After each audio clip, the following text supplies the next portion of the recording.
નમસ્કાર વિદ્યાર્થી મિત્રો, સ્વાગત છે તમારું તમારી પોતાની યુટ્યુબ ચેનલ માય ક્લાસમાં. આજે આપણે ભણીશું ધોરણ 8 વિષય ગણિત ગાલા સ્વાધ્યાય પોથી સેમ 1માં ચેપ્ટર 1 સમય સંખ્યાઓ. પ્રશ્ન નંબર 1 છે વિદ્યાર્થી મિત્રો, ખાલી જગ્યા પૂરો. જો વિદ્યાર્થી મિત્રો જોઈ શકો છો, આવી રીતે આપણે ખાલી જગ્યાના જવાબ લખતા જશું.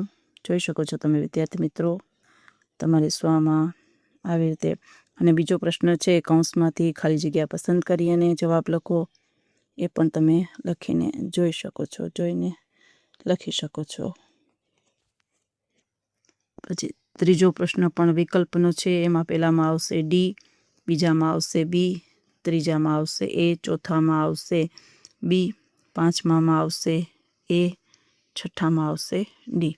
ચાલો, પ્રશ્ન નંબર 4 છે ખરા ખોટા વિધાનના. વિદ્યાર્થી મિત્રો નિશાની તમે જોઈને લખી શકો છો. અને પાંચમો પ્રશ્ન છે, ગુણધર્મનો ઉપયોગ કરી અને જણાવો. તો પહેલામાં આવશે સરવાળાનો સંવૃત્તાનો નિયમ, બીજામાં આવશે સરવાળાની તટસ્થ સંખ્યા શૂન્યનું અસ્તિત્વ, પછી આવશે ત્રીજામાં સરવાળાની ક્રિયામાં જૂથનો ગુણધર્મ, અને ચોથામાં આવશે સરવાળા માટે ક્રમનો નિયમ.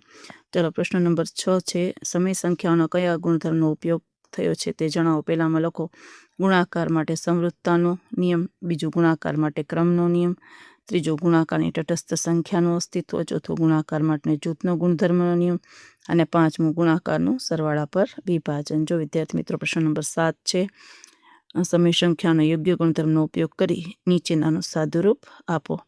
જો વિદ્યાર્થી મિત્રો લખી શકો છો, આવી રીતે જોઈને તમે લખી શકો છો. દાખલાની ગણતરી આપેલી છે, 6 દાખલાની ગુણધર્મનો ઉપયોગ કરી અને દાખલા કરેલા છે, તમે જોઈને લખી શકો છો. પ્રવૃત્તિના પણ દાખલા આપેલા છે.